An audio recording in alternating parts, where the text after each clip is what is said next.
इमदाद सुमरो, क्या ये निज़ाम ज़वाल पजीर होने जा रहा है? क्योंकि ये प्रेडिक्शन की गई थी, कहा गया था कि जुलाई के बाद ये निज़ाम ज़वाल की तरफ रवां दवा होगा, बल्कि तेज़ी से ज़वाल पजीर होगा। अब जुलाई में कुछ ऐसा होने जा रहा है जिसके बाद ये फ़ैसला किया जा सकता है कि क्या ये निज़ाम रहेगा, सियासी निज़ाम, या सियासी निज़ाम की जगह कोई और लेगा, या फिर जो सियासी जमातें हैं मौजूद इस निज़ाम का हिस्सा, मुस्लिम लीग नून और पीपल्स पार्टी, उनमें से कौन रहेगा और कौन ज़वाल पजीर होगा। अब कुछ अर्सा पहले आपने देखा गिलगित बल्तिस्तान के इंतखाबात, और अब होने जा रहे हैं आज़ाद कश्मीर के इंतखाबात। सुहेल राय साहब ने कुछ आर्टिकल्स लिखे और उसमें उन्होंने बारहा कहा कि जो मौजूदा हुकूमत है, ख़ास तौर पर शहबाज शरीफ साहब की हुकूमत, वो सिर्फ इस वजह से बच गई क्योंकि जंग लग गई ईरान अमेरिका की, उससे पहले इंडिया के साथ पाकिस्तान की जंग, और इस वजह से इस निज़ाम को ज़रा सपोर्ट मिल गई, वरना ये निज़ाम अपनी जो मुद्दत है तबी उम्र वो पूरी कर चुका हुआ है। मैं भी ये बात कई बार कर चुका हुआ हूँ कि तीसरा बजट पेश करने के बाद हुकूमतें या कम अज़ कम वो जो निज़ाम होता है, हुकूमत, सियासी हुकूमत और इस्टेब्लिशमेंट, उनके दरमियान इख्तलाफात और दरारें पढ़ना शुरू हो जाती है। नहीं भी पढ़ती तो करने की कोशिश की जाती है। जिस तरह आपके सामने है फैसल वोडा साहब, वो किस तरह गुफ्तगू कर रहे होते हैं कि जनाब एहतसाब शुरू होने जा रहा है, ये सब जेलों में होंगे, एक जो अपना बड़ी शख्सियत के साहबजादे जो है माल बना रहे हैं, एक वज़ीर आला की नाक के नीचे बैठी एक वज़ीर जो है वो माल बना रही हैं, करप्शन कर रही हैं और खुश नहीं हैं ताकतवर इनसे। ज़ाहिर है फैसल वोडा साहब जब बात करते हैं तो वो ये पोर्ट्रे करने की कोशिश करते हैं, ये साबित करने की कोशिश करते हैं कि उनको कहा गया है या उनके पास से खबर है और वो हवा में तीर नहीं चला रहे। उमूमन शेख रशीद साहब भी इसी तरह कहा करते थे, और बाद में पता ये चलता था कि शेख साहब ने एवं ही ज़रा क्या होता है पिया मन भाने के लिए वो इस तरह की बातें वो करते हैं। ये भी बातें कि जी इस निज़ाम के जो ना चल पाने की वजह से, सियासी इस्तेहकाम ना आने की वजह से, मईशत बेहतर ना होने की वजह से, सारा का सारा मलबा, सारा का सारा इल्ज़ाम हाइब्रिड निज़ाम का जो बड़ा पार्टनर है उसके ऊपर जाता है, यानी फ़ौज, इस्टेब्लिशमेंट, और फिर नाम लिया जाता है कि फील्ड मार्शल आसिम मुनीर साहब। तो वो क्यों कर चाहेंगे कि हुकूमत की, सियासी हुकूमत की, सियासी लीडरशिप की नाकामी जो है वो अपने सर लें। लिहाजा कभी वंडर बॉय की बात होती है, कभी वजारतों में तब्दीली की बातें होती हैं, सियासी लोग कितने बाख्तियार हैं वो सबको पता है, और जहाँ सियासी लोग बाख्तियार हैं वहाँ अपने नीचे जो सियासी टीयर है उनकी, यानी अगर वज़ीर आज़म बाख्तियार हैं तो वो 2 ब्यूरोक्रेट्स के ज़रिए सूबा मुल्क चलाने की कोशिश करेंगे। मरियम नवाज़ साहबा बाख्तियार हैं तो वो नीचे ब्यूरोक्रेसी को अख्तियारात दे देती हैं और उनके वज़रा जो हैं वो फिरता है मीर ख़ार, कोई पूछता नहीं, उनका ये हाल होता है। MPs MNAs को तो वैसे भी कोई ख़ास लिफ्ट नहीं होती, तो वो अलग से ज़ाती जो हमारी गपशप होती है उनके साथ, तो वो अलग से शिकवा कोना होते हैं कि जी हमें तो कोई पूछता ही नहीं है। तो इस तरह जो सूरत हाल चल रही होती है, तो उसमें क्या सिलसिला आगे बढ़ेगा नहीं बढ़ेगा। मैं ज़ाती तौर पर यह समझता हूँ कि 2029 तक इसी निज़ाम ने इसी तरह चल रहा है। कोई राज़ी है, कोई नाराज़ है, कोई काम कर रहा है, नहीं कर रहा, इसी तरह चलेगा। वजारतों में तब्दीली की जो बातें हो रही हैं कि जी साहब डार साहब जो हैं वो वजारत ख़जाना संभाल लेंगे, मोहसिन नकवी साहब जो बाहर जाकर बैठ गए तो वो मुमकिन तौर पर, या बैठ गए थे, वो मुमकिन तौर पर वज़ीर ख़ारजा होंगे। वज़ीर दाखिला का कलमदान मिलेगा अपने राणा सनाउल्लाह साहब को, और वज़ीर ख़जाना तो बिल्कुल फ़ारिग कर दिए जाएंगे। और अता तारड़ साहब जो सबसे ज़्यादा पसंदीदा समझे जाते हैं वज़ीर आज़म शहबाज शरीफ साहब के, उनके बारे में है कि जो उनकी कारकर्दगी से भी कोई खुश नहीं है, तो मुमकिन है कि वो भी तब्दील कर लिए जाएँ। कुछ नए चेहरे, कुछ नौजवान वज़ीर जो हैं वो काबीना में, नौजवान MNAs वो काबीना में बतौर वफाकी वज़ीर इंडक्ट किए जाएँ। कुछ वज़ीर मुमलिकत की तरक्की कर दी जाए, कुछ की तनज़ुली, कुछ की तरक्की। अब इसमें ऐसे में होता ये है कि ख़ास तौर पर वो लोग जो किसी वजारत के कलमदान में मुकम्मल फुल फ्लेज वज़ीर बनना चाहते हैं, वो ज़रा सहाफ़ियों को कहते हैं कि जी ज़रा इस तरह कर लो ना भाई की लॉबिंग कर लो। एक ये भी होता है, लेकिन कुछ चीज़ें, कुछ इशारे अंदर से मिल रहे होते हैं। ये ख़बरें मुसलसल चल रही हैं, लेकिन इन खबरों को अभी तक इन पर अमल दरामद नहीं हुआ। कहा गया कि जी बजट के बाद ये तब्दीली आएगी, नहीं तब्दीली आई जी। बिल्कुल इसी तरह जिस तरह 2024 के इंतखाबात के बाद ये खबरें हमारे साथी दोस्तों ने चलाई थी कि जी पीपल्स पार्टी काबीना का हिस्सा बनेगी। मैं अगर वाहिद नहीं तो उन चंद सहाफ़ियों में एक था जो आपको बार बार ये बताता रहा कि पीपल्स पार्टी का फैसला है कि हमने काबीना में शामिल नहीं होना, आईनी ओहदे लेंगे और मुस्लिम लीग नून को सिंगल हैंडेडली अपने फैसले करने देंगे, क्योंकि हमारा मंशूर अलग, उनका मंशूर अलग। और फिर जो हाइब्रिड निज़ाम का जो दूसरा पार्ट है वो भी यही चाहता था कि पीपल्स पार्टी अगर काबीना का हिस्सा बनेगी तो प्राइवेटाइजेशन का जो मंसूबा है वो नहीं चल सकेगा, जिस तरह PIA बेच दिया गया।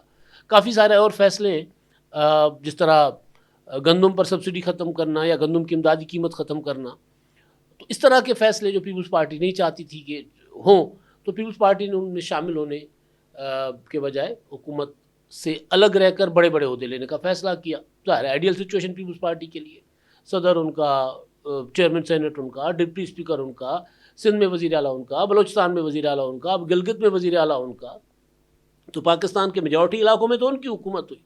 तो मैं ये कहता था कि पीपल्स पार्टी नहीं हुकूमत का हिस्सा बनेगी, लेकिन खबरें आती थी कि जनाब बजट के फौरी बाद पीपल्स पार्टी हुकूमत का हिस्सा बनेगी। अब भी जंग के दौरान कहा गया कि जी पीपल्स पार्टी हुकूमत का हिस्सा बनेगी, मैं कहता था कि नहीं बनेगी, वो फैसला है उनका। बिल्कुल उसी तरह ये खबरें चल रही होती हैं, क्योंकि खबर एक चला दी जाती है, फिर उन खबर को सच साबित करने के लिए फ़िलहाल रीज़न की वजह से जनाब वजारतों में तब्दीली नहीं हुई, ये नहीं हुआ, ये मुमकिन है कि हो जाए। लेकिन बहरहाल उसके पीछे मैंने आपको रीज़न बता दी कि कुछ वज़रा ये फरमाइशी प्रोग्राम चलवाया करते हैं। एक तो बात ये, अब बात जवाल की। एक टेस्टर लगा गिलगित बल्तिस्तान में। गिलगित बल्तिस्तान में मुस्लिम लीग नून और पीपल्स पार्टी का मुकाबला था। IPP तो मैदान में आई, लेकिन कुछ नहीं, कोई परफॉर्म नहीं कर पाई, तो पैराशूट के ज़रिए कुछ सीटें उनको दी गई। तहरीक इंसाफ के आज़ाद उम्मीदवार जो थे वो भी वो कोई परफॉर्म नहीं कर पाए, कोई 2-3 जीते।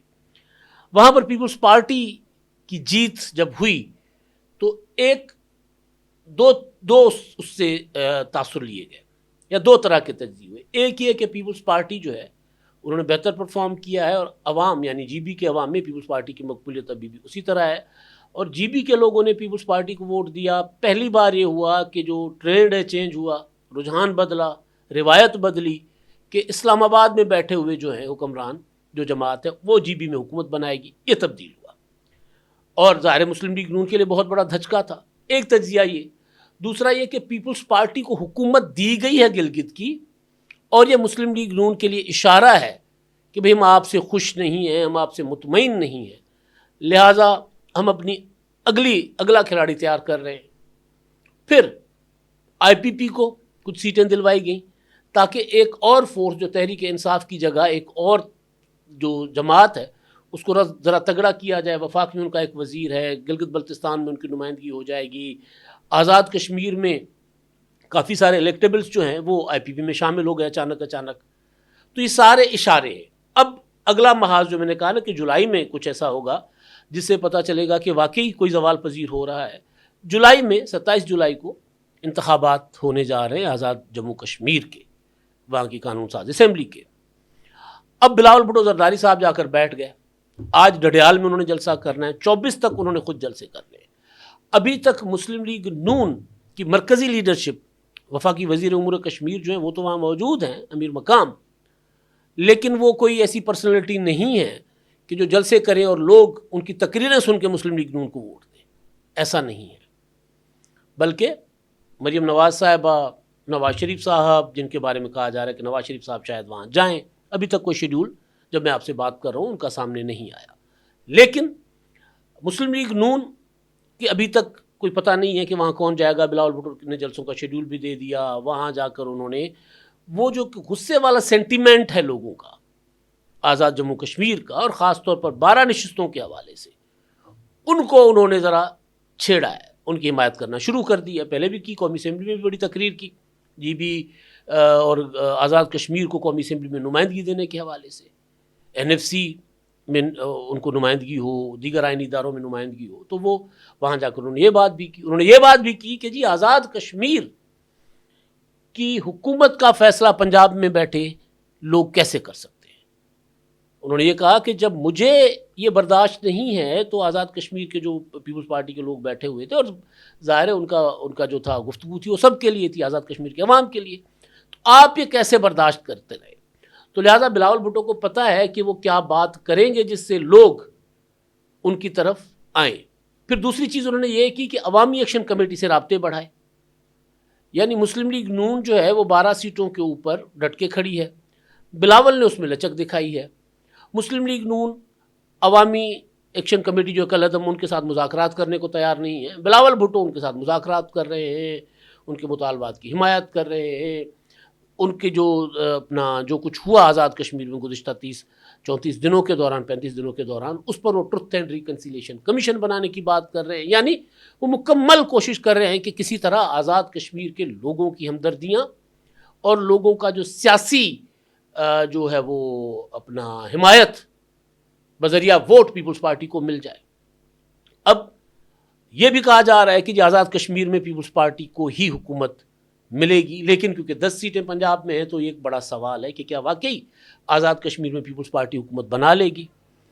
अब अगर रियासत से यानी आज़ाद कश्मीर के अंदर जो आम नशिस्तें हैं, मखसूस नशिस्तें नहीं, उन पर पीपल्स पार्टी मेजॉरिटी ले जाती है और मुस्लिम लीग नून पंजाब की 10 सीटें जीत जाती है, जिसका इम्कान है कि मुस्लिम लीग नून ने जीतनी है। एक कराची की पीपल्स पार्टी जीत जाएगी, क्योंकि अगर मुस्लिम लीग नून पंजाब से जीत सकती है तो कराची में पीपल्स पार्टी वही फार्मूला इस्तेमाल करके जो है वो कराची वाली एक सीट पीपल्स पार्टी जीत लेगी।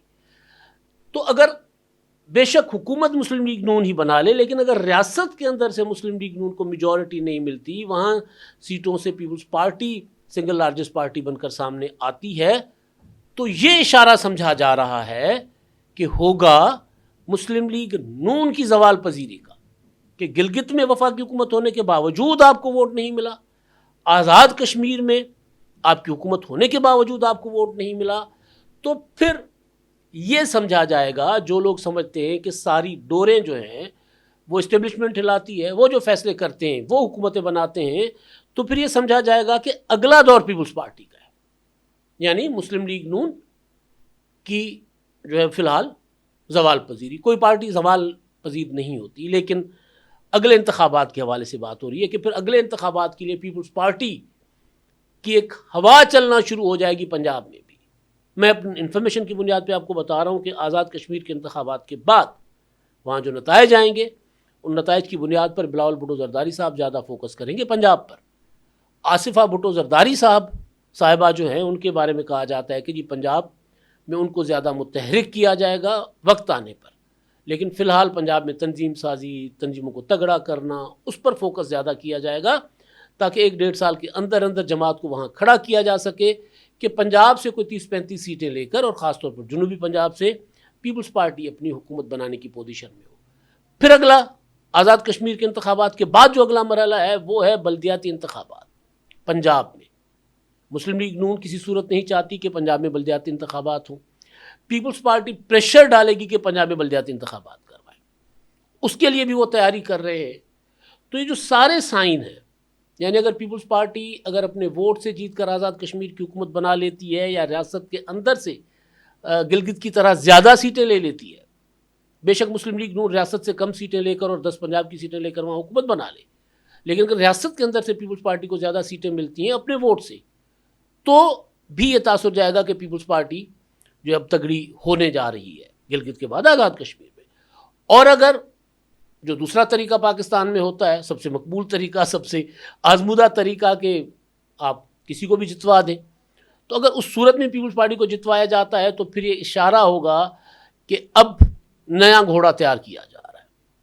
मुस्लिम लीग नून के बारे में जो कहा जा रहा है कि जी उनसे सियासी तौर पर वो काउंटर नहीं कर पाए, कोई बयानिया नहीं बना पाए, सियासी इस्तेहकाम नहीं ला पाए, सब कुछ कहा जाता है कि जनाब हम नहीं करना है। बार बार कहा गया कि सब हम करें, गवर्नेंस की खामियां जो है अपना खून देकर धोएं, वो ये कहते हैं ना।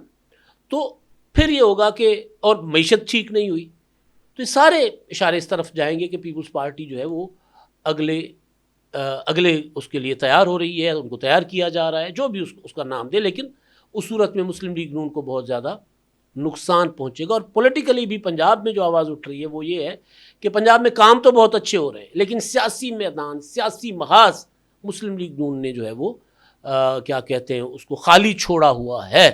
तो 27 जुलाई और उसके बाद हम तज्जिया करेंगे कि मुल्क के हालात किस तरफ जा रहे हैं और मुस्लिम लीग नून का मुस्तकबिल क्या है, पीपल्स पार्टी का मुस्तकबिल क्या है। अब तक के लिए इतने, अल्लाह हाफ़िज़।